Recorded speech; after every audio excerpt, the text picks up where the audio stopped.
Yo, yo, yo, yo. Anybody hear me?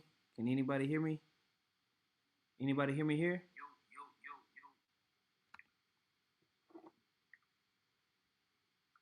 Anybody hear me? Can anybody hear me? Anybody hear me here? Okay, well, so let me see if I play video, if the video will actually make sound. That even made me excited hearing it. Let's go, champ. All right, let's see what's up with this, man. They mad, bro. Of arms seized by protesters, situation can escalate to armed confrontation. Did y'all hear that? Can y'all hear that? Arms seized by protesters. Oh yeah, they can hear that. Let's go. Let's go, nigga. Shit. All right, bet. All right, so Shalom, Akyam, Shalom. Call hello, Yahweh Bashem, Yahweh Shah Bashem, Rakah Hakwadash. Double honor to the apostles and elders of Great Millstone. Much peace, love, and salutations to you, Akyam, out there pushing the word in sincerity and truth. I'm the brother Ariala, and we're going to do an algorithm. We're going to attempt to do this algorithm. I'm going to do my best for the sake of Elder Yashawamba not to get a strike. But I did want to cover this one because for the first time in a while, we have news, in my opinion, that has become significant. When you combine geopolitical, which is like the terms and agreements between nations, and you combine that with geoeconomics, which is how trade and goods and services are moved, when those things clash, those are true potential for war. That's where you have potential for war.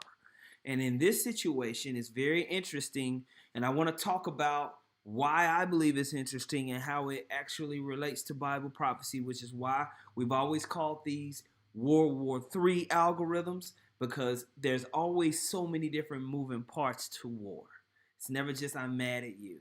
It's always what's best for our nation and our opinion versus you and how you feel. But the Most High works on the minds of kings. And we're seeing this play out. And it's a very interesting thing. So, for those of you who have the patience to ride with me, y'all know how I do in these algorithms. These are more of a in-depth, technical. If you want to follow along, you can. If you just want to know the scripture and what it means, you can get that too. But here, we try to go in depth and actually look into what's going down. I don't know if we have any moderators that are on the board. But if there are moderators that have power, y'all know what to do, okay? And so what I'm going to do is I'm going to methodically kind of touch on a few of the issues that have gone on in Kazakhstan. I believe I'm saying it right, and why I believe this has risen up the Russian bear. Putin and Russia have been forced into a certain mindset and situation, and I want to touch on why I believe it's interesting, okay? So let's just start off with the basic news, okay? We got 48 people on what it says.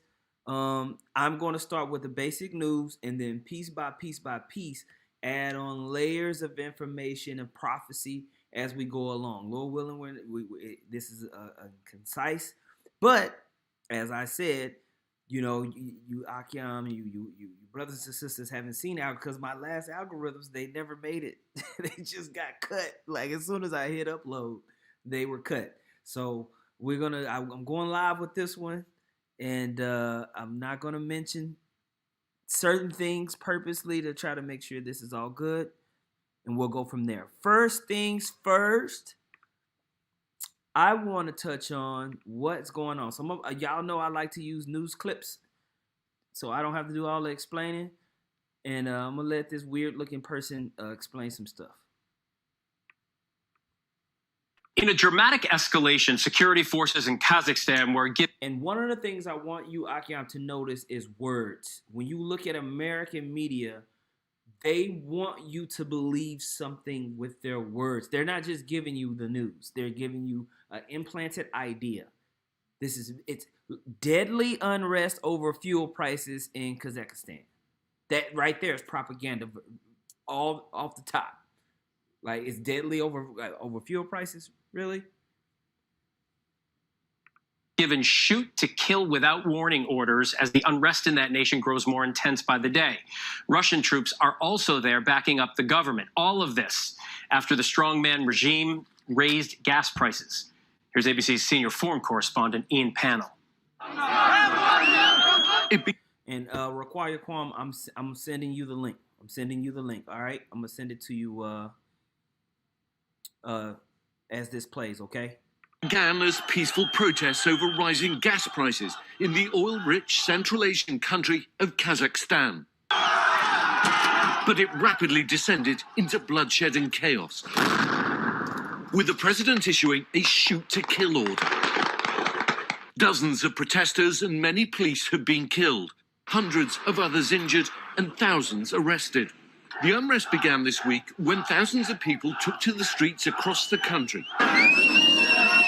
They protested about gas prices, but also called for political change in this authoritarian regime.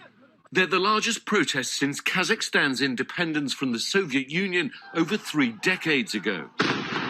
Almaty, the country's largest city, exploding, with protesters ransacking and burning the mayor's office and the former presidential residence, setting police vehicles ablaze. Kazakhstan is the world's 9th largest oil producer and the 2nd largest centre in the world for Bitcoin mining, home to major mineral deposits, but the average annual income is barely above $800 a month. So when the government removed subsidies, effectively doubling gas prices, anger boiled over. Police and the army responding with brute force. First, tear gas was deployed and stun grenades. A state of emergency was declared.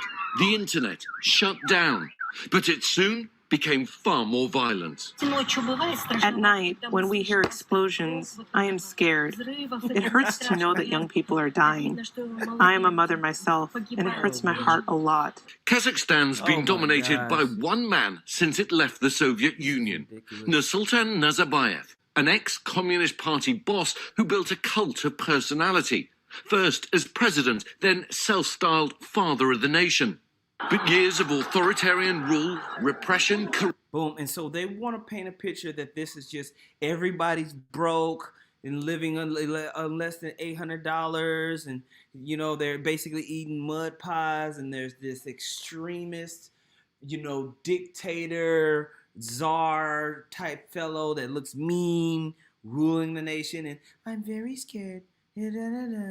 So they're painting this picture that this is a bad, mean place that's hard to live, and they want you to believe it. Okay? Corruption and the failure to share the nation's wealth with the people, combined with economic strains caused by the pandemic. The gas price hike was the straw that broke the camel's back.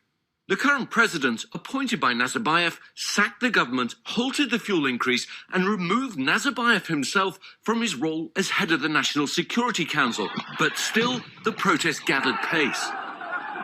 Now, Russian paratroopers have descended on Kazakhstan after the beleaguered president pleaded for help from the Kremlin and other ex-Soviet states. The last thing Putin, China, and regional autocrats need is a revolution on their doorstep. Today, the Kazakh president claiming the situation's under control, but pockets of protest remain, and the clamour for real change across this region is undiminished. Boom. So this is what happens when the United States and the EU and all and the West infiltrate a nation. They basically take a small sector of society, they fund them, and they start to create propaganda. This nation of Kazakhstan has been a Russian ally for decades, and Russia has supplied them with energy, all types of things through them being allies. They've always had great relationships, and then out of nowhere, 1 year of a pandemic, there's this political unrest where now these protesters, they're supposed to be peaceful protesters, but as you look into it, they're armed, you know, and they're heavily armed. And to be poor and broken and everything like that, how are you so armed? And Required Quam, if you're having an issue with the link and everything like that, just hit me on the WhatsApp chat, and we'll figure it out. But you should be able to click that and get in, and I'll make sure to add you to the stream whenever you do that. Just let me know out. But anyway, they're being paid, like the brother said from GMS Vegas sit downs. They're mercenaries, and every brother can find the scriptures that talk about Esau with his mischief. They're always creating mischiefs. They're always, I believe it's what is that? In the book of Psalms 140. I want to say it's Psalms 140. We'll look that up real quick. Psalms 140. Psalms 140.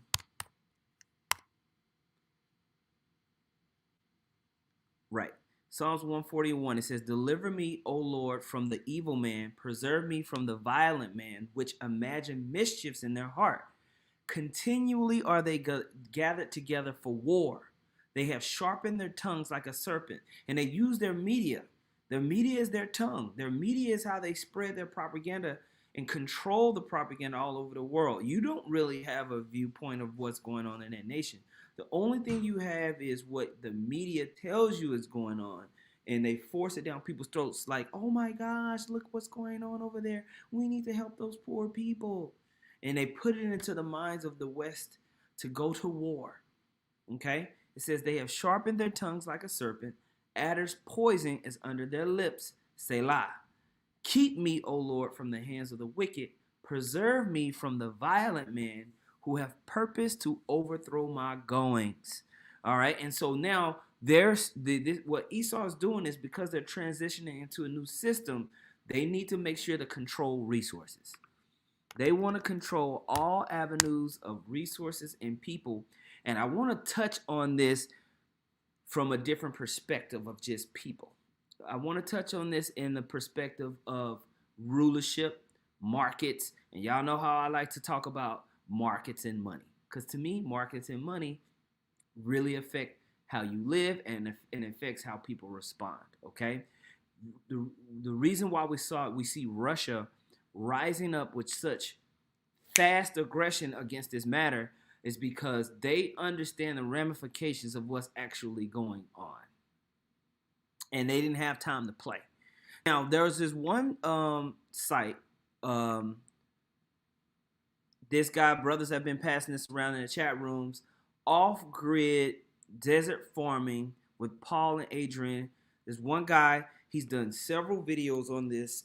Of course, when you have to chew the meat and spit out the bones. But his basic understanding of what's going on is very sharp. And I want to highlight that. I'm going to play a clip from what he said here. Really, this video that he did here is called "The U.S., EU, NATO, and the CIA Overthrowing the Country of Kazakhstan Right Now in New Color Revolution." The whole video is good that he did because it gives a very basic, comprehensive idea of why Russia ain't playing with nobody.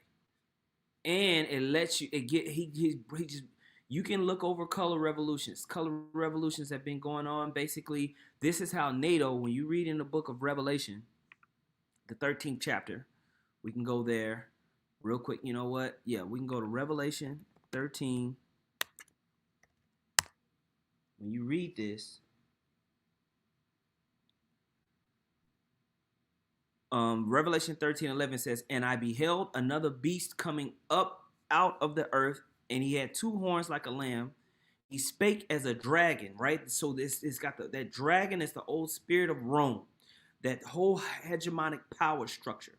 And when you look at America and what they've been able to do with the West in general, when you read through the book of Revelation, we understand that the whore that rideth upon the beast, that's America, and that beast system is this whole EU, NATO, Western bloc, okay?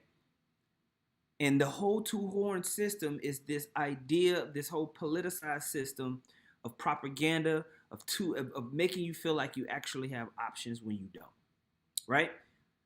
Two sides of the same coin, right? It says in verse 12, "And he exerciseth all the power of the first beast before him, and causeth the earth and them that dwell therein to worship the first beast, whose deadly wound was healed." That old Roman Empire conglomerate, right? "And he doth great wonders, so that he maketh fire come down from heaven on the earth in the sight of men, This is that rise of NATO and its power, military power, man. They are able to infiltrate countries with their propaganda and funding people. And once they create the proper type of propaganda, they swoop in. Since the time of the Yugoslavia, moving on forward, now we've seen these color revolutions happen over in Libya, happening in Syria, happening. They did the same thing in Afghanistan. They did it over in Crimea in the Ukraine in 2014 or 2015, something like that. And now we're seeing the same thing happen right here. We're seeing the same thing happen right here. Okay? Where they have that power to make fire rain down, okay? So, but first it's the propaganda. But Russia this time came in quick. They was like, nah, bro. Whoever these funded people y'all bringing up in here, shoot to kill. Shoot to kill. They terrorists. Shoot to kill.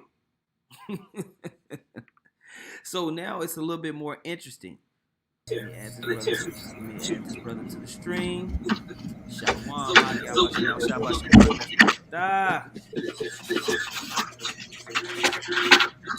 Yeah, GMS Venezuela was one of those. Hey, shalom. Hey, bro, appreciate that. I was watching the stream on my phone, man. Hey, shalom. Man. Anytime you need to chime in, you already know what it is. Oh, shit. What's wrong? You on? I can hear you clearly. Everybody should be able to hear you. Did you have any opening statements before I keep rolling? No. Okay, well, I'm gonna keep rolling. Strive for the mastery. 144. Put Micah 2 and 1. I'm gonna mute you. It says, "Woe to them that devise iniquity and work evil upon their beds. When the morning is light, they practice it, because it is in the power of their hands, and they covet fields and take them by violence, and houses and take them away. So they oppress a man and his heritage. They oppress a man and his house, and even a man and his heritage." That's right. Khan. Yeah, I muted the brother. Whenever he's ready, he'll unmute. You good to go over there, Require Quan? All right, bet. So I unmuted you. So whenever you ready to chime in, just let me know. But let's get another side from listening to this this video right here. Let's see. Play this part right here. Kazakh's army says it's on standby. So this is the latest news coming. That there is a color revolution now underway in Kazakhstan, one of Russia's very large neighbors, one of their former Soviet members of the Soviet Union. Russia sees the handwriting on the wall, and they know to an absolute certainty right now that the United States and European Union are never going to stop until they are stopped. Look for an outbreak of actual war with Russia very soon. If Russia does not put a stop to the United States and EU efforts, Russia will no longer exist. So, like I said, we are poking the bear. We are causing Russia to go to war, basically. We have declared war on Russia. This is what the globalists want to do. They want to depopulate the earth. They want a world war. They want a nuclear war to get rid of millions and millions of people all around the world. And it looks like, folks, they're going to get their wish. So here's an update, 3:58 p.m. Rioters or foreign-sponsored terrorists has announced by the president of Kazakhstan they have made their way into the arsenal of the National Security Committee with heavy weapons such as mortars. So now they're seeing foreign people on the soil breaking into the armories, stealing the weapons. So let's watch this real quick. So here we go. He's So you got these foreign mercenaries coming in. Revolutions. Okay. So I'm gonna play this. Adrian, this is January the 5th, 2022. So we have some new breaking news. Hate to get you guys out of bed again, but this is what is happening in real time. It looks like that the CIA, the European Union, NATO, and the U.S. have started another one of their color revolutions in the country of Kazakhstan, right next to Russia. So let me bring you up to date on what has happened just in the last 72 hours now. Kazakhstan is right here. This is a pretty big country on its own. It borders Russia, has a long border region with Russia. Ukraine is over here, so Ukraine is pretty close.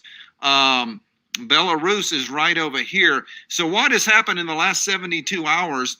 There has been an overthrow or a color revolution in the country of Kazakhstan, supposedly over raising the price of natural gas. So that is the reason that supposedly the protests are going on. So let me bring you some up-to-date information from Hal Turner. The United States and the European Union can't grab Ukraine without a fight. So they're overthrowing the government of Kazakhstan. So I believe this is happening, folks. We did it in Ukraine. We overthrew the legitimate government in 2014. In Ukraine, we installed our puppet government. That is why Russia invaded Crimea in 2014. We are doing the same thing right now in Kazakhstan. We tried to do this in Egypt with the Muslim Brotherhood when Barack Obama. Now, so when you take a look at Kazakhstan here, when you take a look at this, you're seeing this in the region of Gog and Magog. This is all biblical prophecy in place right here. Okay, this whole area of Kazakhstan, they're top allies with Russia, and Russia has quickly risen up, like this guy says in this video, because when you want to talk about these color revolutions that's happening over in the Ukraine area over here, and now over here, it's right there on the border. And now currently you have geopolitical issues with the Ukraine, where basically the United States and the West are trying to add the Ukraine into NATO, which is going to allow NATO to weaponize the Ukraine right along the Russian border. It basically legalizes them to bring in, U.S. bases or NATO bases that are fully weaponized. And Russia is like, what the hell? And also they trying to stop the transfer of energy and wealth into Russia, because there's going to be a major transition of energy movement coming forward with the whole new global reset coming along with everything that's happening with the Build Back Better plans or BBB plans or whatever. They're going to be changing the way energy is utilized all around the world. And one significant part of that, which we'll get to, is going to be the utilization of uranium. And guess who has major uranium deposits in their country? You guessed it. Kazakhstan, right? So this is why you're starting to see the rise of Ezekiel, the 38th chapter, right? When you read Ezekiel 38:1, it says, "And the word of the Lord came unto me, saying, Son of man, set thy face against Gog, the land of Magog, the chief priests of Miktesh and Tubal, and prophesy against him, saying, Thus saith the Lord power, behold, I am against thee, O Gog, and chief prince of Meshech and Tubal, and I will turn thee back, and put hooks in thy jaws, and will bring thee forth, and all thine army, horses and horsemen, all of them clothes and all sorts of armor, even a great company with bucklers and shields, all of them handling swords."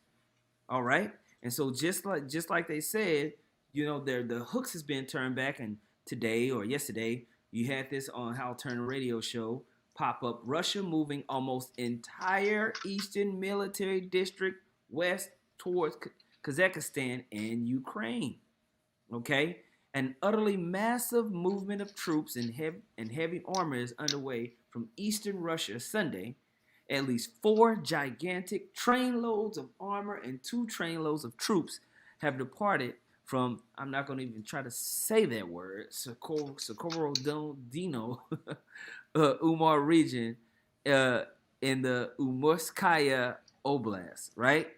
And so you Akim can type that in. I'm sure you probably have already seen this. And here's an update. It says NATO has announced that the alliance is prepared for a new armed conflict in Europe if talks with Russia should fail. So today, there were actual talks between Russia and NATO / the U.S.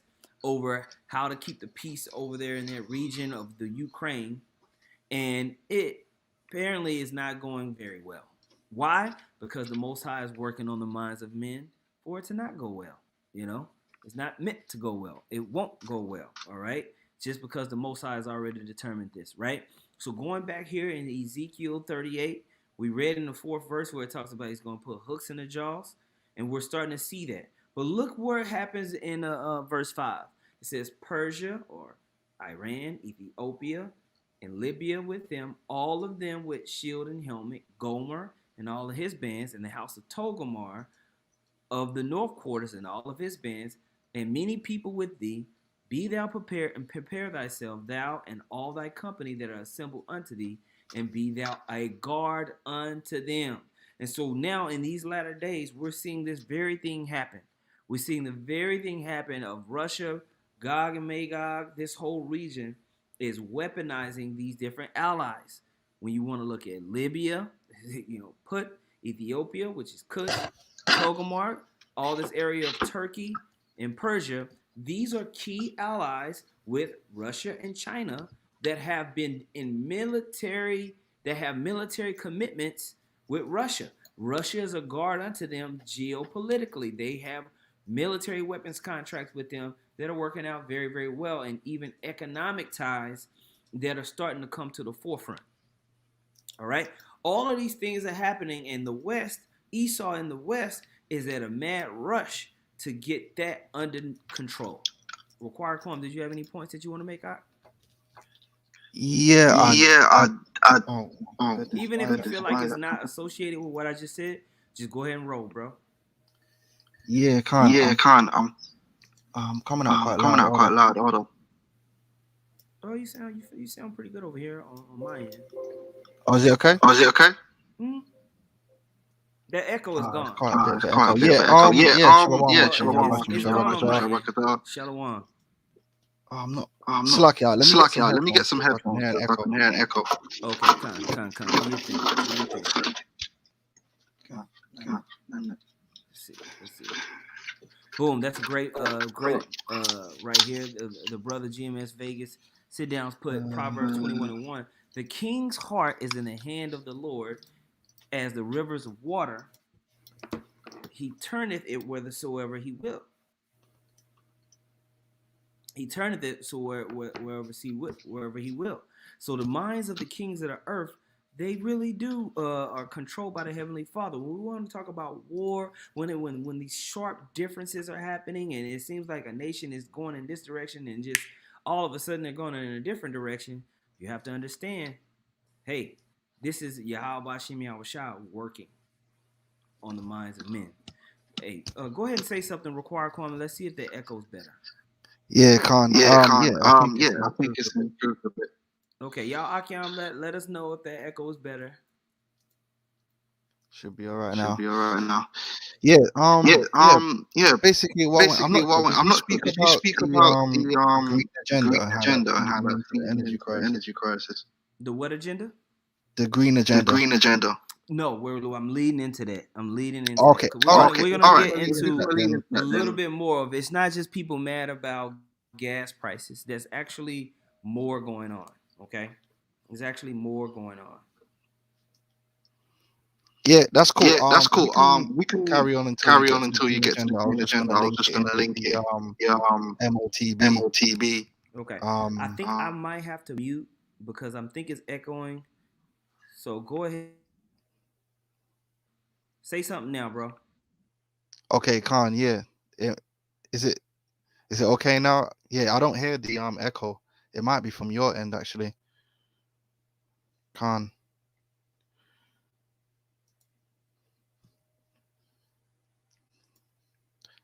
Yeah, you can come back now. I think it might be something to do with your speakers. Okay, yeah, I think when we both have our, because what's happening is I can hear you and it's going into my mic, and so it's making an echo whenever you talk. So whenever you start to talk, you're gonna see me go mute. Okay. Okay, Khan.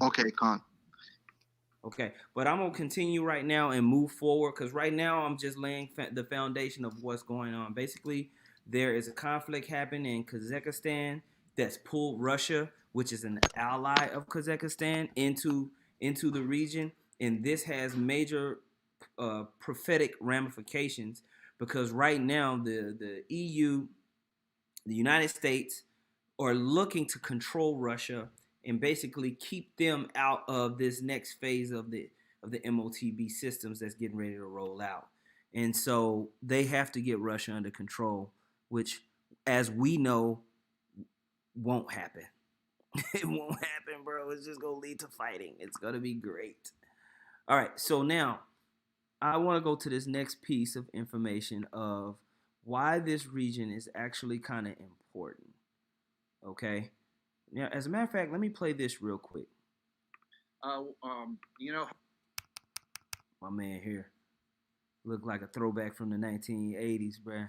a lot of things have been happening in Kazakhstan, folks. I actually found out the pronunciation, how to pronounce it right. Kazakhstan. I was saying Kazakhstan or something, folks. You know, a lot of people come on my channel just to watch me massacre the words and watch me fumble trying to pronounce words. I have to admit, folks, in English class in high school, okay, I wasn't paying attention. I was looking a lot of crazy things happening in the world. So what has happened in the last week is they've had a kind of a revolution in Kazakhstan. And I reported on this. This has been going on for about a week, that the Kazakhstan's government raised the price of propane and other commodities in the country, and evidently the people were rioting.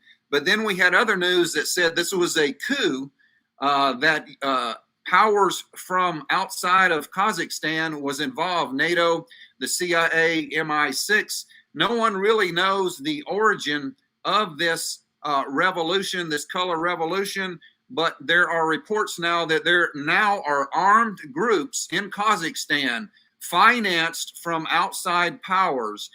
They have made a video declaring that they are the insurgency in Kazakhstan. They do have automatic weapons. Over 800 Kazakhstan police and security personnel have been wounded by these extremists, these terrorists.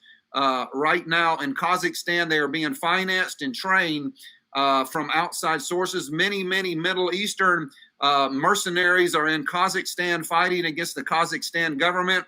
And a lot of people. So now once you understand that you have Middle Eastern mercenaries in the country protesting, and at the helm of the protesters, they're saying we want a new government that's anti-Russian, all of these weird things that never have happened in this country before, you now see why there was such a heavy response from the Kazakhstan government and Russia. They literally have terrorists in their country that are armed and dangerous, man. So you see this, there's a shoot to kill order. It's because these guys are armed protesters coming and rising up against the nation. They paid for a miniature war there, okay? So you see the propaganda in the United States that, you know, the government is so evil and wicked, but from the other aspect, you see how out of nowhere you have armed protesters, you know, rioting in major cities. What are you supposed to do? If there was just let's just say there was a random Peruvian groups all around in major cities in the United States protesting with guns. You think America's gonna play with them? No, absolutely not. It's going to be heads busted all around the country. And so this is what's happening, okay? This is what's happening. But why? Why is this area of interest in the middle of diplomatic debates that's happening between Russia and the Ukraine? It's so convenient, right? It's so convenient. And this is where I want to turn to maybe a different understanding and idea. Before we do that, I want to play this update so I can be abreast. And this is a World War III. This is an algorithm. The algorithm's a little bit more technical. We're going through the information. This is a one-stop shop for people who really don't know what's going on. We try to condense it into 1 hour, maybe hour and a half video, so you know. Okay, so if you ride, ride. If you don't want to ride, you want to wait till later so you can fast forward through it, that's fine too. The United States and Russia set to hold talks early next year as tensions rise over Ukraine. Today, the White House announced the high-stakes talks will get underway on January 10th. The Russian military, meantime, has amassed 10 or 100,000 troops along the Ukrainian border, sparking fears of a possible invasion. Woo. Spokesperson for the National Security Hold Council on. says Wait the a talks minute. will be an opportunity Wait, for what both did he just Russia say? and the U.S. to Hold put on. their. Today, the White House announced the high-stakes talks will get underway on January 10th. The Russian military, meantime, has amassed 10 or 100,000 troops along the Ukrainian border, sparking fears of a possible invasion. Spokesperson for the National Security Council says the talks will be an opportunity for both Russia and the U.S. to put their concerns on the table. Here's NBC's Mike Mamoli. Brian, it's been 3 weeks since we saw President Biden, President Putin sitting down, virtually at least, aiming to head off a conflict in Ukraine. Then Biden made it clear the U.S., its European allies, were ready to impose severe economic sanctions should Russia invade its neighbor. Putin, of course, had his own demands, including a commitment he was seeking that Ukraine would never be admitted to NATO, something the U.S. has called a non-starter. Now, since that meeting, we've seen U.S. and Russian officials engaging in high-level meetings, including one just last week with National Security Advisor Jake Sullivan and his Russian counterpart. Sullivan and other American officials have also been meeting with our European allies, including Ukraine, aiming to present a united front as we head into this next round of talks to deter Russia from escalating any further. In a statement from the National Security Council today, the White House is saying that we are unified as an alliance on the consequences Russia would face if it moves on Ukraine, but we are also unified in our willingness to engage in principled diplomacy with Russia. Now, This is all BS. All BS. Because if you was actually looking towards making diplomacy, you wouldn't go, already be moving on somebody's borders the way that you're doing. You know, you know what they talk about throwing a rock and hiding your hands. This is how they do, and this is how they spread the propaganda to make it seem as if the United States and the West is a peaceful empire. When in all actuality, everything they do provokes the other nations and incites war. They're used to being able to bully these nations, and they're so proud about their military power, they feel like they can do this over and over and over again. But in this situation, we're dealing with a nation as Russia, who has utilized the last 30 to 40 years to prepare for any and all conflicts with the United States and the West. They have created weaponry specifically to counter the United States and the West. Okay, and this is why the U.S., when it comes to certain types of aspects, because war is expensive, war is hard, and you have to be tactical. It's different between shooting bombs over there in the mountains of Afghanistan over and over and over and over and over again. Okay, we're using drone strikes. It ain't gonna work like that with Russia. You're gonna have to come with it, and Russia has the allies to make it a real war, and they have the weaponry to touch the United States quickly. Can I say something on that? I couldn't wait. I couldn't wait. Yeah, Khan, I just wanted to say, yeah, that's exactly right. One of the results of the United States having the reserve currency was their ability to fund their military to infinity, which is why they have a superior air force. They've got more aircraft carriers than any other nation. I think they have more than all the other nations put together, which has allowed them to project their power throughout the earth, especially their air force. And so during the course of the Cold War, the Russians couldn't keep up. So what they decided to do was, instead of spreading their funds throughout their military, which would basically mean that they couldn't compete with America, they put most of their funds towards missile technology, which, when you really break it down, the Russian missile technology is superior to the Americans because they concentrated on that. You know, their missile technology is just better because their thought process was, instead of having, like, you know, a superior air force, we could just have a superior missile technology and take out their air force carriers. So that's why this whole situation with the hypersonic missiles and so forth is all up in the news, because that was a consequence of Russia being basically down bad when it comes to money.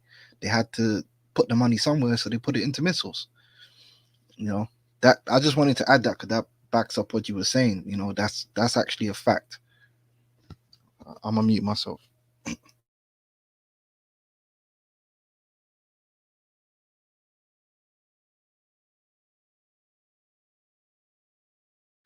Man. So you look at these nations, everybody's been gathering themselves together for war, like it talks about in the book of Joel, the 3rd chapter.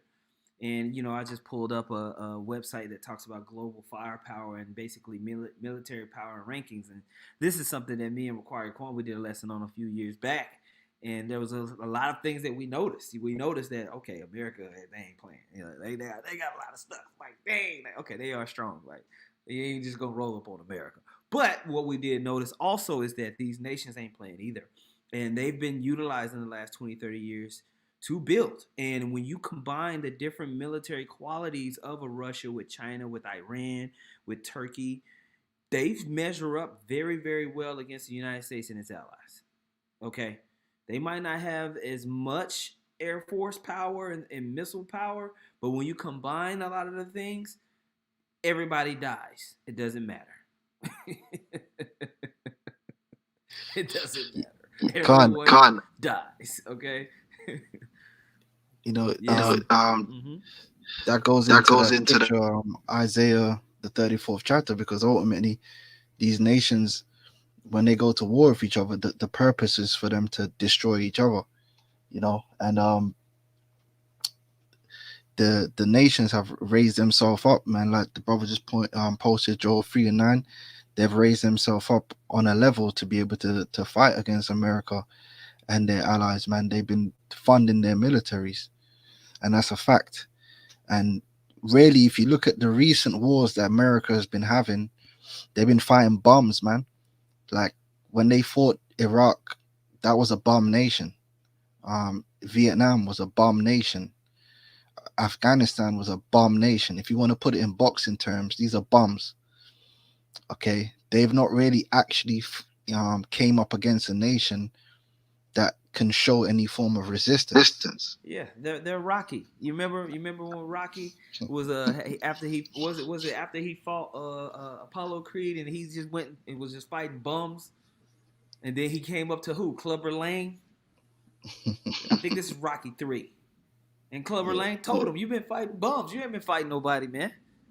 I can't remember which Rocky it was. It's one of those, but he fought Clubber Lang, and Russia is that Clubber Lang, man. Russia's that Clubber Lang, bro. They ain't afraid of what they see out of America. They've been watching America make excuses and do this and do that, and they're ready to come back with it. Okay. Did you have another point out? We can continue. All right, cool. Well, I want to go to the next point. And what I want to talk about is this region of Kazakhstan, and I want to talk about green energy and the direction that the elite want the world to go. Anybody that's been kind of following Joe Biden even before he became president knows that him, Hillary Clinton, and the other people with them have been always pushing green energy, the transition from fossil fuel energy, and within the BBB plan and the global reset plan, they really want to come into this high digital technology, electric energy grid type of thing, where they can fully control it, and if they have to change the means by which energy is utilized. And one of those things is transitioning from oil, to data and electricity. It's going to be very important for them to control those markets. And one of the ways that they want to do it is through green energy. Okay, so I want to play a couple of clips that I had that I thought was important or made sense, because there's a lot of things going on the gas, the oil prices over in Europe are becoming ridiculous, and it's already touching the United States. But because we have the U.S. dollar, and even when you look in the UK, the British pound, and then the euro still, is strong, but it's still touching these nations really, really good. And if you have a point to make from the perspective of the EU bloc, Required Quam, please jump in, because we will love that perspective from you. Over here in the UK, hurting. Everyone's paying high gas bills in the winter. because the UK doesn't really have a lot of natural gas, and I'm sure the brothers we're gonna go into it, but gas has become kind of like the intermediary fuel. They're moving away from coal, because coal was basically the main fuel, not so much oil but coal, towards producing electricity. And they're moving towards this green agenda. So the intermediary between nuclear and solar and wind energy is gas. And the UK ain't got that much gas, and the EU don't have that much gas either. A lot of the EU's gas comes from Russia. So the whole situation is kind of set up, but we're gonna get into it. We gotta season it up first. So I'm gonna let the brother continue. Right. Exactly right. Bitter cold is descending on us here in Europe. The sudden arrival of wintry weather could spell disaster for a region already in the midst of an energy crisis. And if we're a little bit unlucky this winter, it could turn into a crisis because, and this is the real problem I find, is we are at the mercy of the weather now. I think we are going to be walking into a recession because there won't be enough energy to be had. Whatever you want to call it, a crisis, a crunch, a shortage, what's been unfolding across global energy markets this year is impacting all of our lives. Energy prices have soared, with benchmark European natural gas prices jumping almost 400%. Even prices for coal, which is being shunned by many countries, have almost doubled. That means in almost every corner of the world, the energy needed to heat our homes or fuel our cars or power our businesses has become drastically more expensive. This has been described as the first energy crisis of the green transition. And it's true that looming behind every aspect of this energy shortage is climate change. But there are so many different causes for this year's energy crisis, at least 15 according to one list that an expert sent me. We won't get into all of them, but we will look at some of the most significant factors behind the crunch and what they tell us about the future of energy as the green transition gains speed. That's all coming up on Business. There are now several pipelines that connect the Siberian gas fields of Russia's Gazprom to various storage sites across the EU. The EU's dependence on Russian gas has long worried many within the bloc.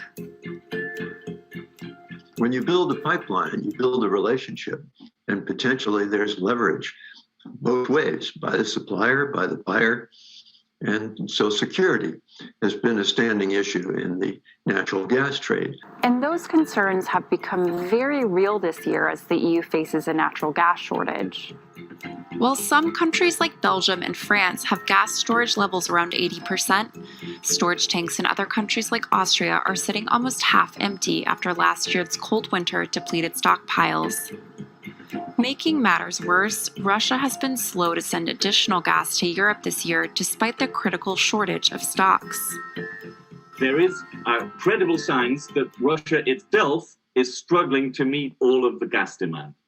Now, first of all, they had to fill up their own inventories ahead of the winter. And in Russia, as we all know, it gets really cold. So they can't sort of leave their own people in the cold and sell it all to plushy Western Europe. But some analysts believe the limited deliveries are no coincidence and accuse Moscow of exploiting Europe's energy weakness. Part of the slowdown in imports of gas from Russia, or I guess exports from Russia to us, is malicious.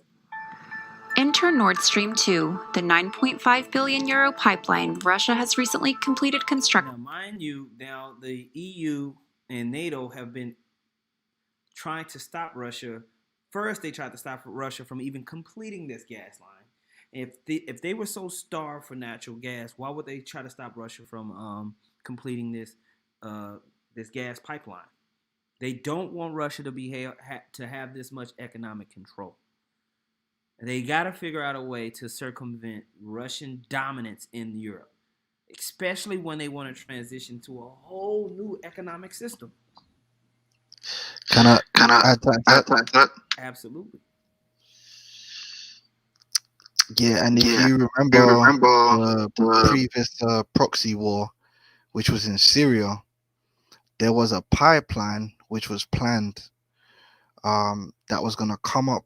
I believe it was from Qatar. I'm sure the brother will correct me if I'm wrong, but I believe the pipeline was gonna lead from Qatar up through the state of Israel, and it had to go through Syria. And that was one of the reasons why EU and America wanted to overthrow Assad, because that pipeline has to go through Syria, and that pipeline was then going to go and lead into Europe to alleviate some of the dependence on Russian gas. Obviously, if it goes through Syria and Russia is in control of the Syrian government, then obviously that defeats the purpose. But the brother will correct me if I'm wrong, but I'm pretty sure.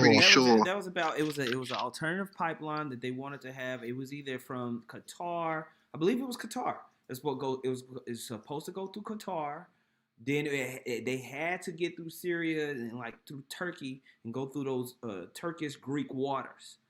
And you had disputes in Turkey with Greece on who controlled those waters, because you had British BP fighting Turkish corporations on who controlled those waters, because they knew those pipeline deals was getting ready to go down. But because Russia stepped in Syria, they wasn't able to kind of get certain things that they needed to get that done. They needed that regime out. They needed the whole new regime in. And these color revolutions that started up in Syria, Crimea, and these different areas, there was a political thing in front of who controls the nation. They wanted regime change. But then there was also an economic control that they needed to happen. And all of these things are just keeping them in continual clashes. And now we've come again to a possible war, regional conflict, okay? And it's just getting more and more, and we never know. With Crazy Joe, he might just go ahead and make a move. You never know. Do you have something else that you want to say, bro? I'm going to play this a little bit, and then we'll move to the next point. But if you have another point, go ahead. Okay, kind.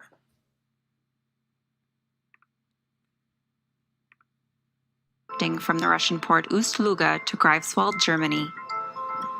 It will double Russian gas supply to Germany, but it first must be approved by German regulators. And that's not a given for a pipeline that has been embroiled in controversy from the start. Critics have found a lot of reasons to hate Nord Stream 2. They fear how it will make the EU even more dependent on Russian gas. And they worry about how it will bypass Ukraine, where much of Russia's gas to Europe now flows through, and that brings in billions of euros to Kiev every year. Some believe. So yeah, they're going to bypass the Ukraine. For some reason, they're so worried about the Ukraine. Why are they worried about the Ukraine? It's because it's a potential NATO ally sitting on the Russian border. That's the only reason why they give a flip about the Ukraine. Okay? So now, what is an alternative? Let's get to this.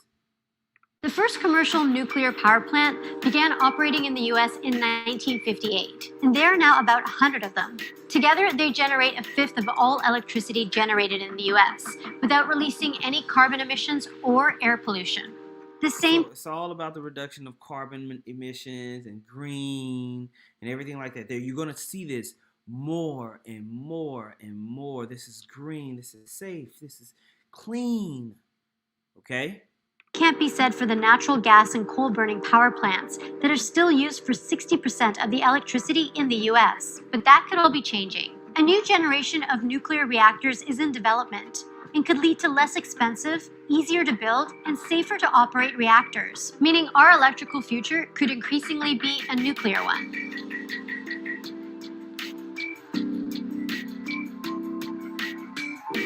Although numerous advances have been made in the safety and efficiency of nuclear reactors, the basic principles are the same today as they were decades ago. The nuclear reactor's fuel source is enriched uranium, pressed into pellets. These pellets are an incredibly dense form of energy. How dense? Let's let a nuclear energy influencer named Isodope explain in one of her videos. Let's not. You can go listen to that yourself if you want to. But the whole point of it is that as they want to increase in nuclear power not just in the United States, but in the West to circumvent gas and fossil fuel usage and go green, what do you think they need to control? Could it be uranium? Absolutely. We know that them processing and mining uranium in the West is ridiculously expensive. It's way cheaper to basically export the uranium from a cheap nation. That's what the United States typically does. That's why we utilize China as a manufacturing nation for us, because it's cheaper and easier versus us actually manufacturing here. We can just, they utilize Saudi Arabia oil. Why? Because people in the United States, they want to get paid. And if you wanted the stuff to get mined, they're going to want health care, pay, lunch breaks, vacation time. America ain't trying to pay for all that. They say, hey, we can get these little po-ass MFers over here to do it for pennies on the dollar.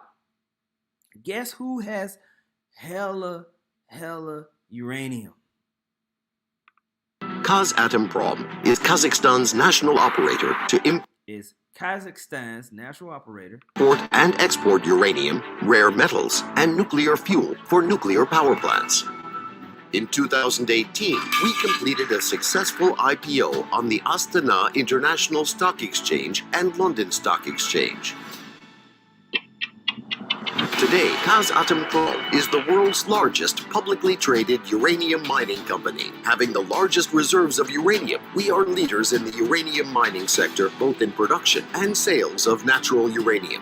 Our assets are exclusively located in Kazakhstan. We have the lowest cost production in the world. Kazakh uranium. They have the lowest cost production in the world. Cheap uranium. And if you're going to go over the next 20 years of transitioning from utilizing natural gas to uranium, probably need to get in control of that market. Probably. This is one of the many reasons why Kazakhstan is a great military point for the United States. I hope y'all are following me here. Okay? I hope y'all are following me here. So we see these type of things happening all the time. All the time, they're stirring up more and more mischief. And it's going to lead to war. Okay? Let's see what I had. Oh, yeah. Revelation 20:7, it says, and when the 1,000 years are expired, Satan shall be loosed out of the prison and shall go out to deceive the nations which are in the four corners of the earth, Gog and Magog, together them together to battle, the number of whom is as the sand of the sea. And that's why they say, oh, these Russian troops are pouring to the borders. Hundreds of thousands of troops are pouring to the borders to fight. Constantly there's these wars and rumors of wars. Matthew 24:6, and ye shall hear of wars and rumors of wars. See thou there not be thy trouble, for all these things must come to pass, but the end is not yet. Meaning it's just going to continue to build. And it's getting more and more. For nation shall rise against nation, and kingdom against kingdom, and there shall be famines. Are we not seeing famines? Are they not rising? And pestilences? Do we not have a worldwide pestilence going all across the world right now? The Voltron, because it's combining now. So you got Voltron all across the world. Earthquakes, we just had major earthquakes being announced in the last week. Multiple earthquakes at the top of the year in diverse places. All these are the beginning of sorrows, just to start. And this links up with what we read about in 2nd Ezra, the 16th chapter. Okay? 2nd Ezra, the 15th chapter. These many woes are starting to come. More and more and more, you're starting to see these things ramp up. Now, when we look, I don't even want to go on there yet. I want to go here real quick. I was on this Statista.com. It says uranium. It says, in line with the rise of nuclear energy since the 1950s, uranium has become a pivotal commodity. This is especially true for countries that are highly dependent on nuclear energy to fulfill their domestic energy needs. Global uranium production stood at some 24,000 metric tons in 2019, with the production approximately of 22,808 metric tons Kazakhstan is the largest single producer of uranium in the world. Do you see that? That's 40 something percent right there. That's ridiculous. That means if you control that market, you balling. Ridiculously balling. You think the United States is just gonna let Russia hold that? They just gonna let that slide? Absolutely not. So recently, what you're seeing is because these elite already know this, where are they pouring their assets to? Where are they pouring their dollars to? Here on Bloomberg Business, it says uranium rally is the high stakes bet on nuclear's future. Investors are flocking to a new uranium fund that's amassed a huge stockpile equal to about 16% of the annual global demand. Right? After languishing at historical lows for the better part of the last decade, uranium suddenly came back from the dead. It suddenly just came back from the dead. You don't think that these top level investors, these Vanguards and Rothschild corporations, don't know what's about to happen? They know that, okay, the move is being made. The move is being made. And this type of energy is going to be pivotal in the MOTB systems, the electrical grid systems. Okay, prices have surged about 40% just in September, outpacing all other major commodities. In just a few weeks, millions of pounds of supply was scooped up by the Sprite Physical Uranium Trust. It's a massive bet on nuclear energy's prominence in a carbon-free future. The problem is, at least for the investors who poured more than $240 million into the fund, the debate is still raging over whether or how nuclear can come to the forefront. And it can come to the forefront by war. All right? That's how it can come to the forefront. Did you have any points you wanted to make, required, Quan? Anything? Yeah, Khan. Let's go, champ. If you need to share your screen, just let me know. Yeah, I was gonna share my screen just to get this scripture right here. Hold on, let me just share this.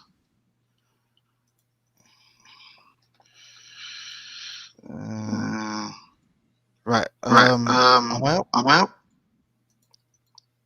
I got you. Okay, Khan. Yeah, I just wanted to get this scripture right because a lot of people might be wondering that's new. Why are we covering these things? Well, as the prophets, man, as Israelites, as men of the Lord, the scripture says our God is a God of knowledge, man.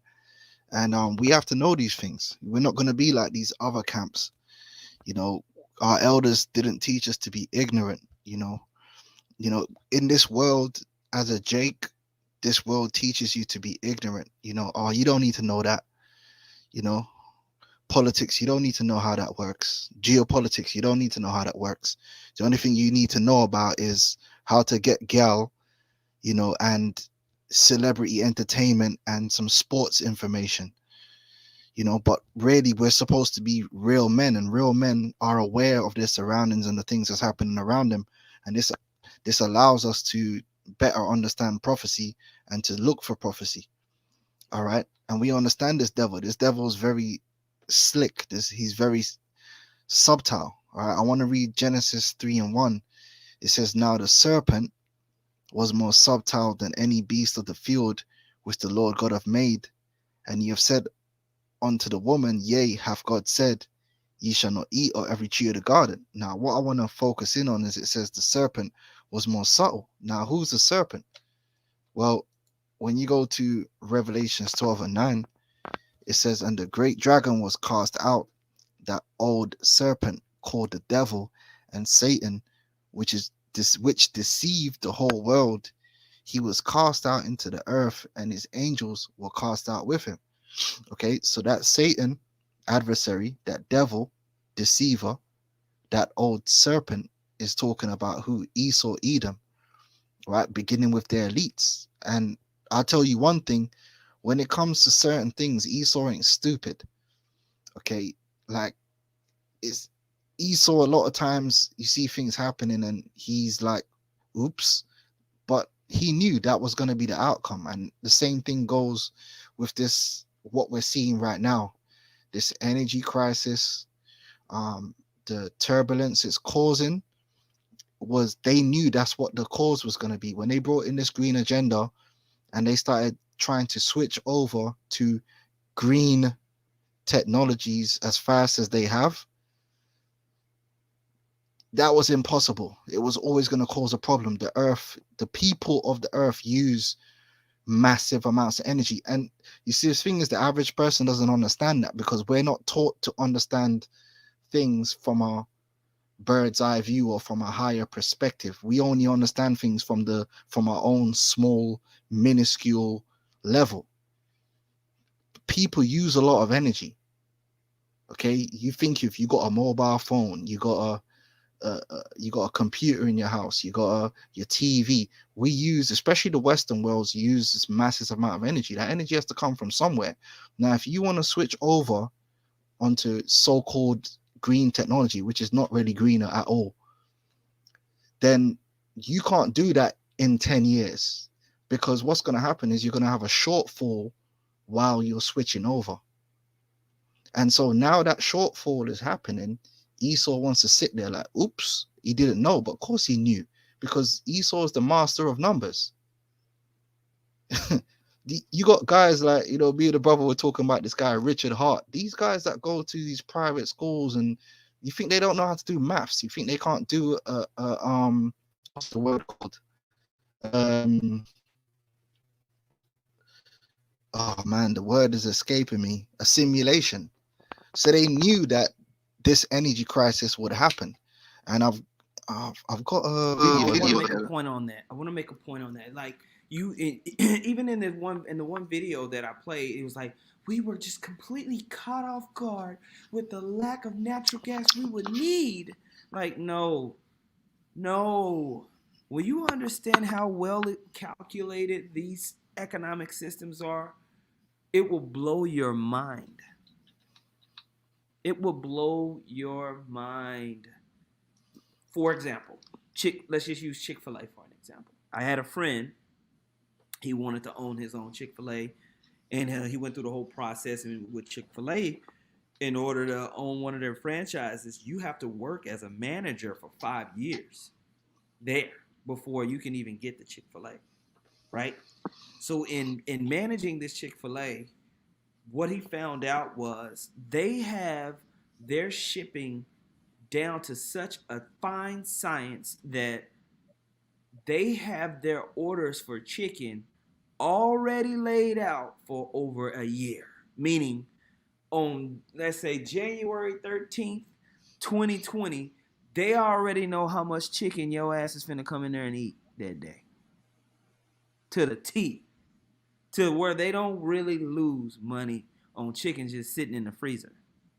They have algorithms that figure out people's eating habits so well that they can order the amount of chicken that they need to the day for a year. And when I'm listening to him break this down to me, how he had to manage and make sure the shipping was on point, I was just like, wow, this is incredible. That right there is magic. You know what I'm saying? I was like, that's magic. They understood what was going to happen when they did those shutdowns. They knew what was going to happen in every single industry whenever they did the shutdowns. And now they're getting ready to do it again. But let me... sorry. I can't say that. Slovakia. But just wait. They knew exactly the ramifications that would happen in different sectors of politics, of the economy. They knew what would happen. You got it, bro. Yeah, exactly. But they come with that oops business. This is a scripture here, Sirach 5:15. It says, "Be not ignorant of anything in a great or small matter." So that's why we always search things out, and we try and get an understanding of how things work. And to be honest, the more you understand how things work, the more you see that things that Esau does, he does on purpose, because he knows what the result is going to be.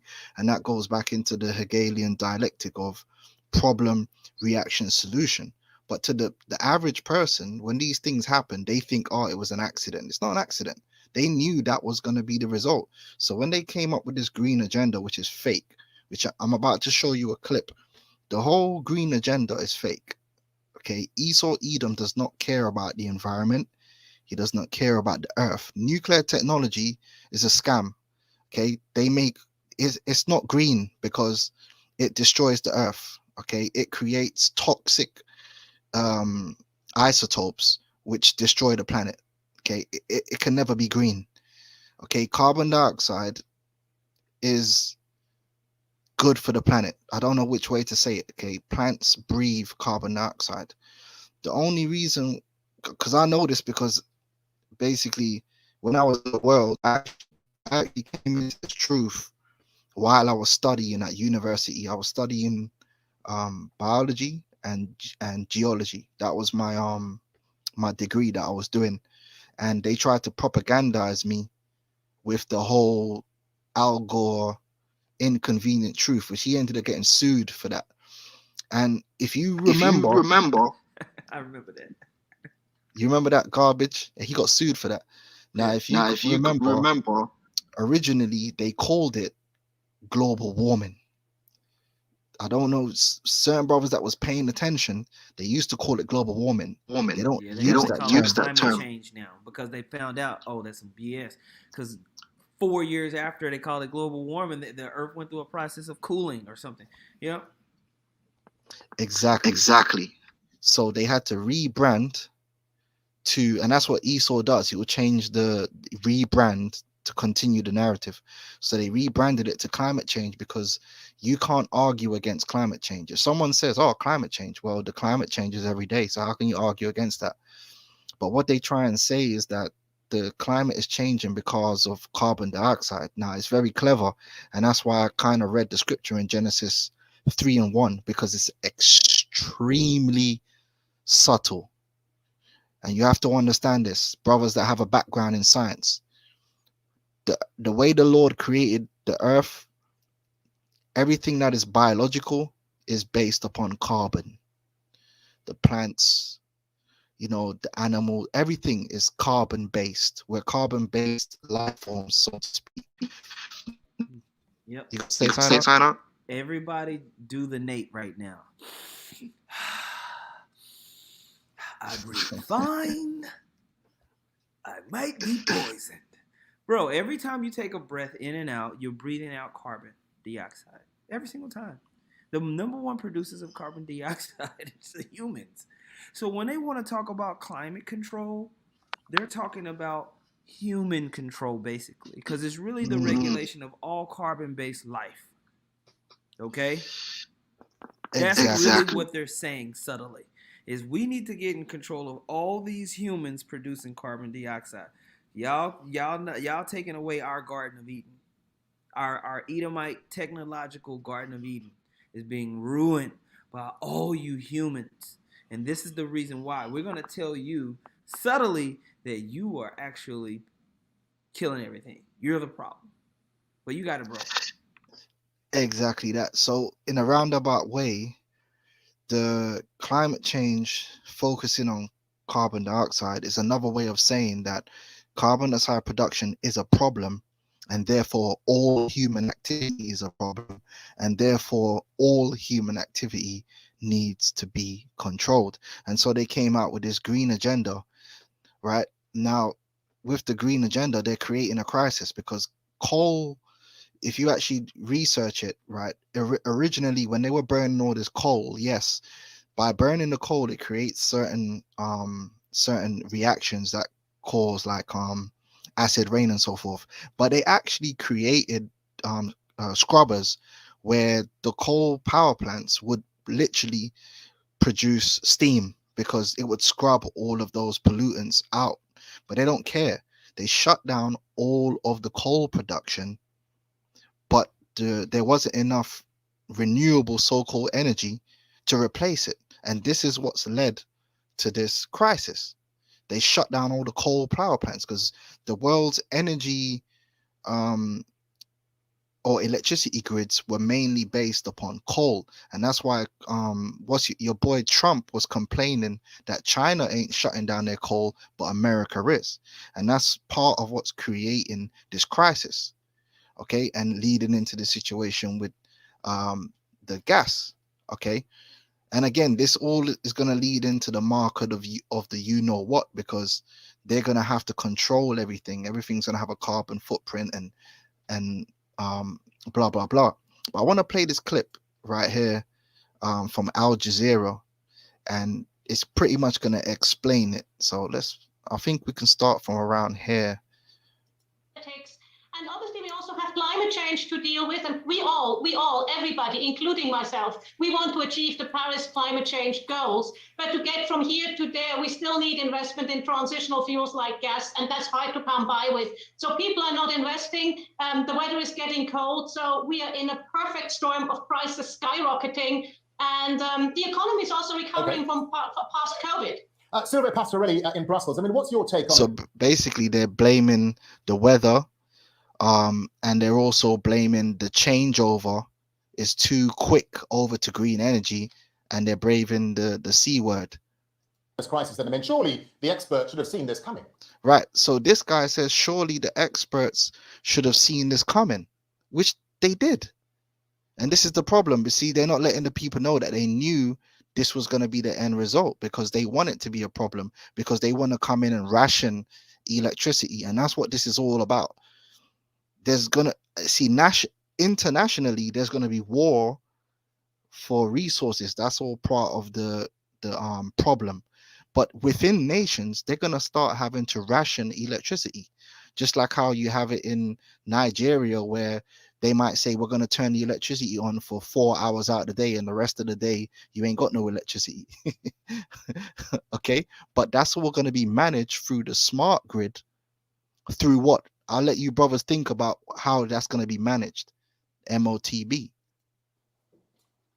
Well, many people have also said that this crisis is linked to renewables, to the energy transition, but actually it's quite the opposite, because if anything, it's because the transition hasn't come fast enough, and the crisis is linked to our over-reliance on gas. So the problem here is that we have a lot of renewable energy online, but actually still gas is the highest bidder on the market, which is actually dictating the prices, and it's what making people... Right, and don't listen to this Greenpeace people, because when you do your research on Greenpeace, the original people that started it, they were real, and then they all left because Greenpeace got took over by the CIA. So they're all part of the agenda as well.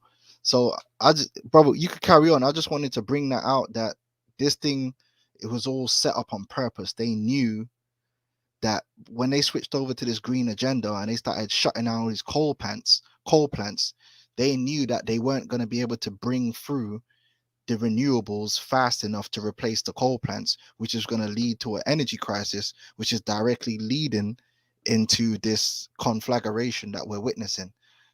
So it's all set up, it's all manufactured. But yeah, going up. Yeah, man. And so, that's just one of the different avenues to where we see this transition to the MOTB systems. And so right now, I just wanted to highlight everything that we've been talking about over this conflict that we have in Kazakhstan. Yeah, we see this conflict of rising gas prices, but it's centered around, hey, these gas prices are a global problem, and we need a solution for the people. The solution is going to be what? Let's transition to nuclear and eventually transition to something else, right? But we need to have control over those markets. So, who's number one in uranium right now so you can do nuclear? Kazakhstan, which magically just had a random revolution pop up out of nowhere where armed militants are basically terrorizing the major cities. And now you have Russia, the Russian bear, having to rise up quickly to go and defend their ally. And in the midst of geopolitical tensions between Russia, the U.S., NATO, and the Ukraine. Why? Because things are starting to speed up. Things are starting to really, really speed up, okay? Now I see brother Yahweh Maccabees 144 put second Ezra 1546, and thou Asia, thou art partakers of the hope of Babylon, and art the glory of her person. And that's just something that I was going to mention actually real quick, was the fact that China is involved in all this too, right? And they're trying to play both sides of the coin. But what's going to happen is this conflict is going to decouple all world economies. When you read in the book of Revelation, the 18th chapter, and it talks about how the United States is found just destroyed, all the economies of the kings of the earth are going to be destroyed because they've coupled themselves and lived deliciously with her. Okay? Even Russia, right? It says China urges Russia to cooperate against U.S. hegemony. It says Beijing's representative in Moscow believes the two countries should work together against Western pressure. The U.S. is putting pressure on China and Russia on all fronts, and the two must continue to deepen strategic cooperation on all fronts, Beijing's ambassador to Moscow declared on Thursday, right? And so you can read this. It says, the U.S., along with its Western allies, is putting, however he said it in that meeting, okay? But basically, what all we need to understand is that these nations are starting to rise up. They're starting to rise up. And that's why when we read in the book of Job, when you go here, when you read in the book of Job, I'm going to read verse 5 and then I'm going to skip down. Job 25, it says that the triumphing of the wicked is short, and the joy of the hypocrite but for a moment. We have to understand that. Though his excellency mount up to the heavens and his head reach to the clouds, yet he shall perish forever like his own dung. They which have seen him shall say, where is he? Right? Now, skipping down to verse 12 or verse 11, it says, his bones are full of the sin of his youth, which shall lie down with him in the dust. Though wickedness be sweet in his mouth, though he hide it under his tongue. He's going to say peace. He's going to say a world economy where we're all connected and we have love. And so, but underneath his tongue is really his true intent of control, domination, and destruction. Okay. Verse 13 says, though he spare it and forsake it not, but keep it still within his mouth, yet his meat in his bowels is turned. It is the gall of asp within him. He have swallowed down riches, and he shall vomit them up again. The Most High shall cast them out of his belly. He shall suck the poison of asp. The viper's tongue shall slay him. He shall not see the rivers, the floods, the brooks of honey and butter. So he's not going to be able to accomplish his global plan of sustenance, right? That which he labored for shall he restore, and shall not swallow it down. So all of the plotting and scheming and things that he did, he's actually going to have to give it. He's going to have to give it all up. Like it says, what is that in Sirach? It's either 12 or 10 and 12 or 12 and 10, where riches gotten by deceit, the kingdom shall be translated from one people into another. Okay, so it says that which he labored for, shall he restore, and shall not swallow it down. According to his substance shall the restitution be, and he shall not rejoice therein, because he hath oppressed and hath forgotten the poor, because he hath violently taken away an house which he builded not. Surely he shall not feel quietness in his belly. He shall not save that of which he desires. So there's always going to be trouble. There's always going to be turmoils. It's just like when you eat a good meal, but you ate too much, you were greedy of gain, and now your stomach is hurting. You don't have quietness. It's, right? This is the pains of the earth, okay? Brothers earlier on this stream posted Obadiah. Those that were confederate with him, they're going to turn against him. They're going to look down upon him, look small. Okay? All of these things are happening in different arenas for the sake of prophecy. Okay? It says, surely he shall not feel quietness in his belly. He shall not save of that which he desired. There shall none of his meat be left. Therefore shall no man look for his goods. In the fullness of his sufficiency he shall be in straits. Every hand of the wicked shall come upon him. Right? All the laborers and workers and people that have been subjugated to this man's hegemonic system, everybody's going to start fighting. And we're already seeing that. Look at America already by itself. You look across Europe, it's just everything's a mess. It's a mess. Okay? So when he feels like he's ready to transition to this new reset and turn on the MOTB systems, all hell is going to be breaking loose. Okay?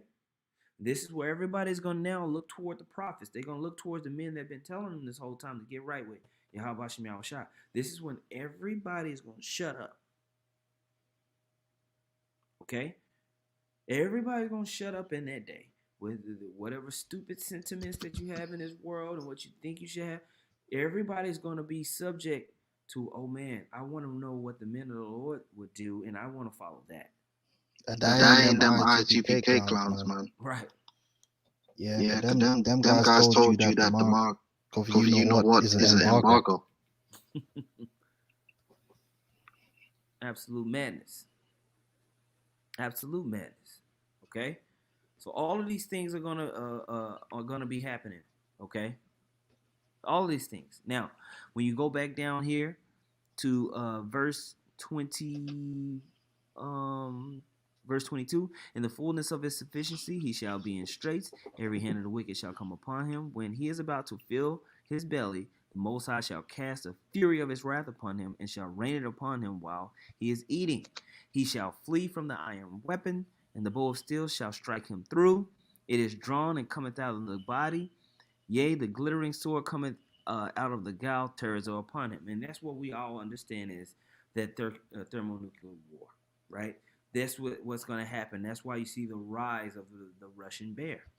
You see him rising up that we were reading about in Ezekiel, the 38th chapter. We were reading about that in Revelation, the 20th chapter. Brothers posted scriptures of Habakkuk, the 2nd chapter. All right? The nations are mad. Scriptures in Joel, the 3rd chapter, and the 9th verse of how the nations are gathering together for war. All of these things are coming to the forefront, but in the background, you have these little moves like we see right now in Kazakhstan that can be the spark for major conflict. Okay?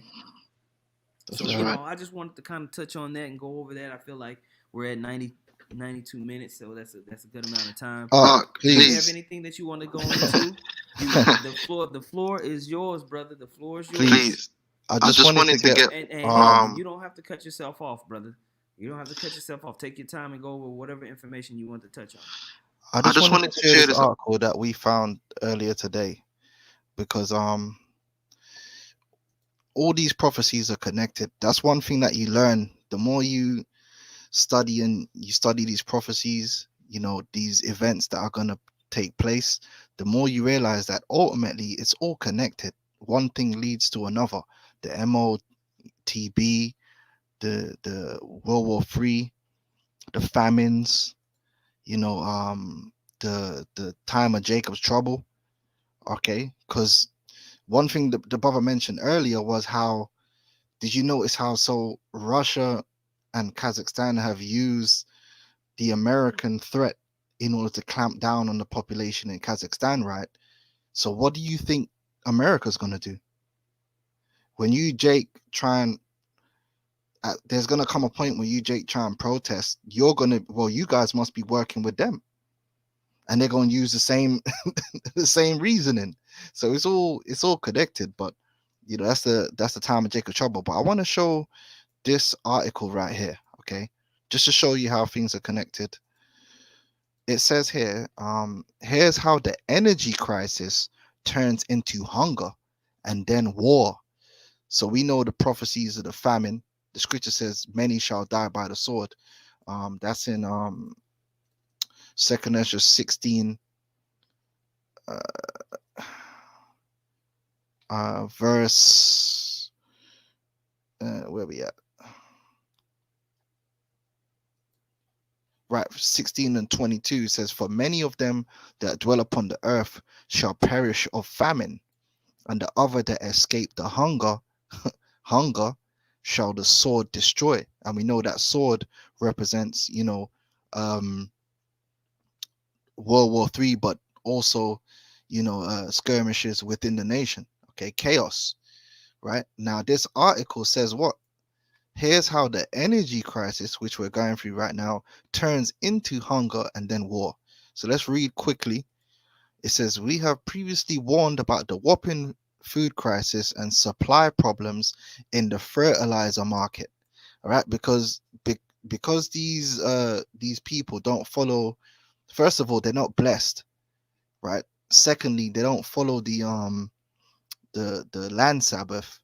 They have to pump the land full of chemicals in order to get the food to grow. That's how it works. There's a massive fertilizer market worldwide, right? It says, well, now is worse because that was before we had the natural gas crisis.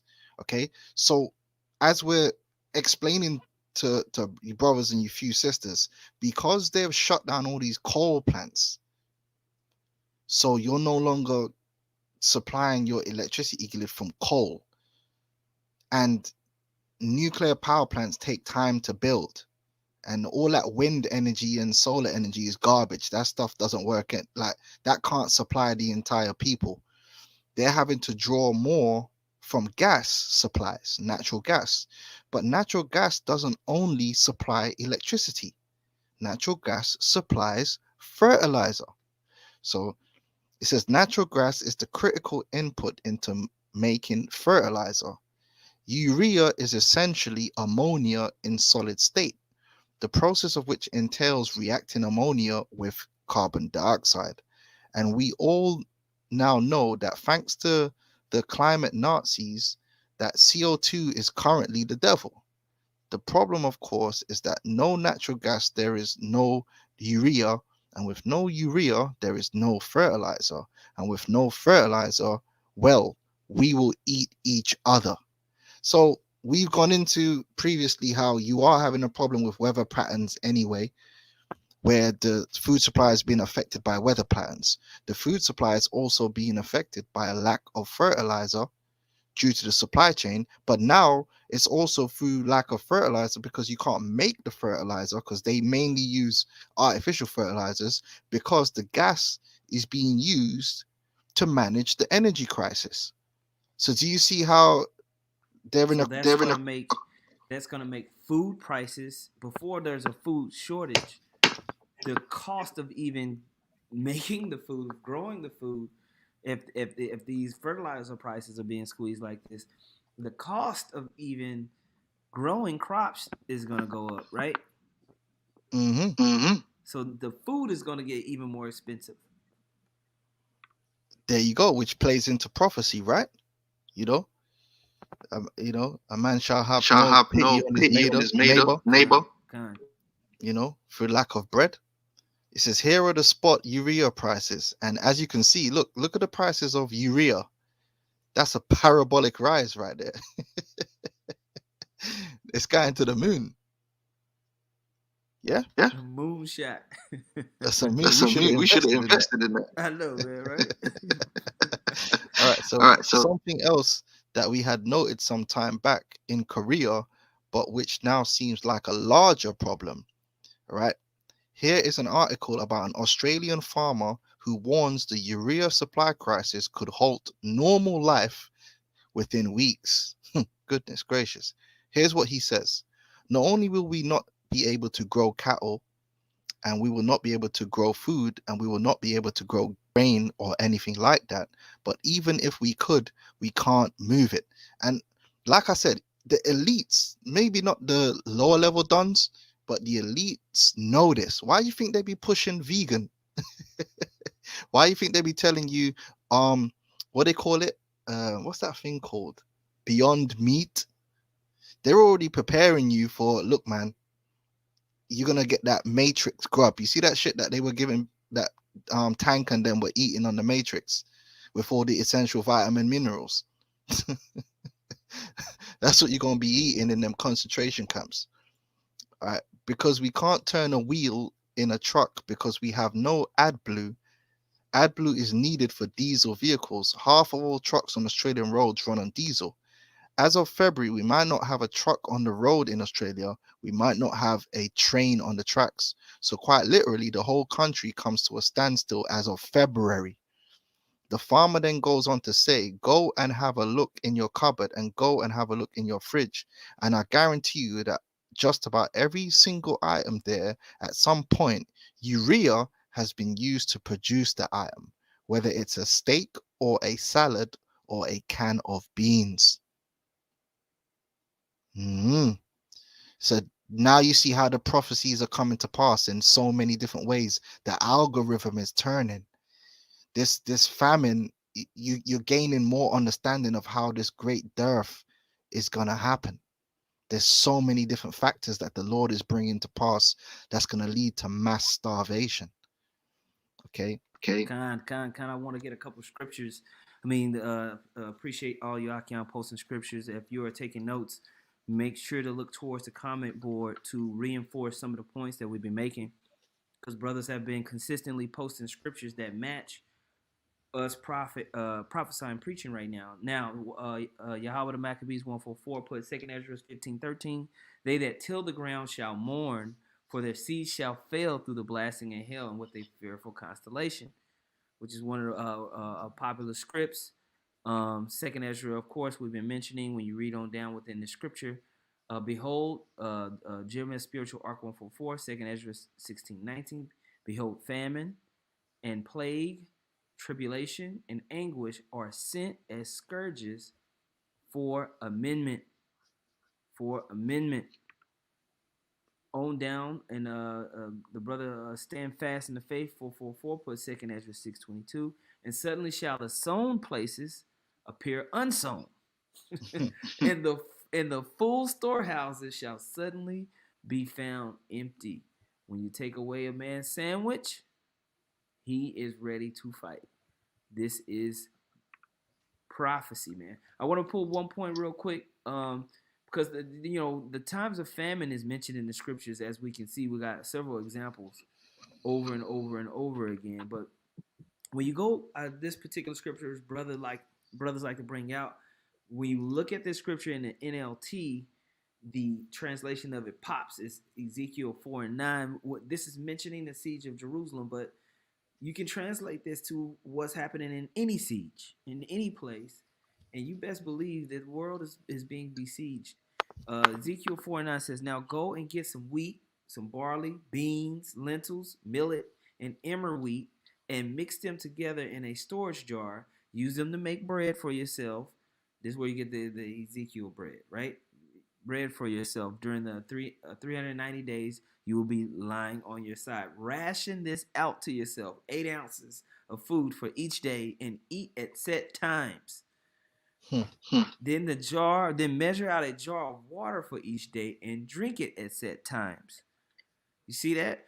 We're going to start to see a system of carbon rationing, and it's all going to be controlled and regulated by smart systems. Smart digital systems that are monitoring your consumption. And those of you who are violators, you will be charged. Well, now that we already have systems in and around the Voltron that are meant to regulate you, see where you're going, this and that. If you're not on this, you can't do this. These things are going to ramp up. And rationing happened in the United States before with the gas crisis. This is not something that can't touch the horde that rideth upon the beast, America. It can touch here. You best believe it, man. Okay? I'm going to let you get to your point. Yeah, that's right.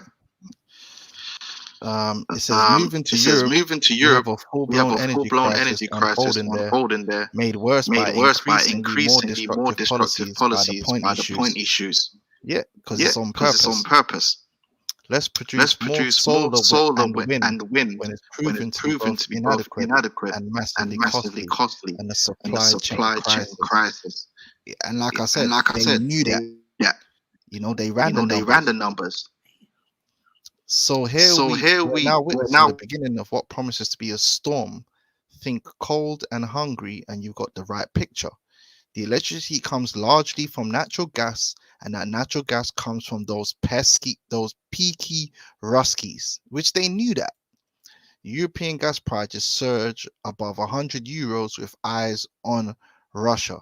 Europe's benchmark natural gas price rose above 100 euros or 190 per barrel of oil equivalent ahead of a series of auctions for the pipeline capacity that are seen as a test of Russia's willingness to ease a supply crunch.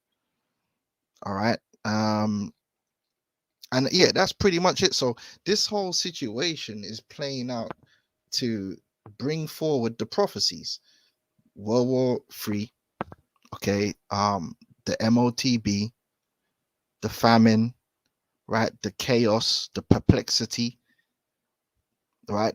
Everything is playing into that. The thing is, these elites think that this is their plan, but ultimately it's the Most High plan, and it's not going to end in the result that they want, which goes back to Job, the 5th chapter, where it says, the Lord shall disappoint the devices of the crafty, and they shall not achieve their enterprise, because ultimately they're not going to achieve their new world order, but they think that they're doing it by bringing in these events. It's all set up. They knew. You shut down all these coal power plants, what do you think is going to happen? These people are not stupid. Even though they act stupid, they're acting stupid on purpose. You know, like the brother said, you know, they these people, they know exactly what they're doing. They're very calculated. They have algorithms. They run simulations. They know exactly what's going to happen. Yeah, they know exactly how much bread to keep off the shelf to make your ass panic. They know. They know that. I know that. Like Canelo. I know that. They know, bro. So, you know, everything, but it's going to get out of hand. Like we read in the book of Job, the 20th chapter, they think that they're in control of this, of how they're going to suck down and gobble up resources, but their belly is always going to be turned over. Okay? So, hey, you know, did you have any other points out? No, No, that's just it, man. You know, we just gotta keep looking, and remember that the apostles and elders of Great Millstone, man, they've been teaching about these times from the very beginning. You know, that's who we got it from. You know, back then, all these things weren't happening like this. You know, it's unfolded this way. But the apostles were on the streets years, decades ago, telling people that you were going to have the time of Jacob trouble, that you were going to have these famine, that you were going to have the MOT, that you were going to have war and all these different things. And we've come and we've learned, you know, and we've done more research and things have unfolded, and fast forwarded in the last years, the last year, you know, and we're at that point now, man. Like, if you look at the MOTB and the information that's available at this moment in time, is actually crazy. This information wasn't available 10 years ago. Now it's like we can show you, like, yeah, everything we're saying is correct. Okay, and where the camp that were telling you about the CBDCs? What other camp was telling you about CBDCs? Them man were telling you that the MOTB is a white woman's vagina.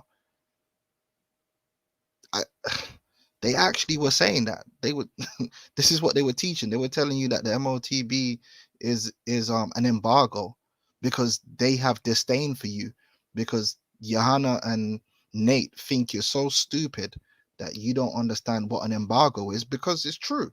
99% of Jake don't know what an embargo is. So when you come out and it's an embargo, Jake, that goes over Jake's heads. But Great Millstone was like, actually, no. It's not an embargo at all. The embargo is on a nation of people, and the MOTB is on an individual, as the scripture says. So I don't know what else to say, man. You gotta show respect to the men of the Lord, beginning with the apostles, the elders of Great Millstone. Everything we've said and we've broken down according to the Spirit is pretty much happening that way. So the Lord has to be dealing with us, you know. But yeah, that's all I wanted to say. All right. God, man, the water, bro. The water for jumping on and adding. You know what I'm saying? I hit you up, and this brother was in the midst of doing all types of things in his life, work, and everything like that. Right now, I'm chilling over here. It's 10 o'clock at night, 10:15. But this brother's up late in the UK just to jump on with me and to edify. And so I appreciate you out through the spirit and power of Yahweh Shem Yahushua, the water for jumping on, you know. And it's just like the brother Require Quum said, man. You know, through the Spirit, the Most High has used our apostles and elders to teach the breakdown of these prophecies and go into it.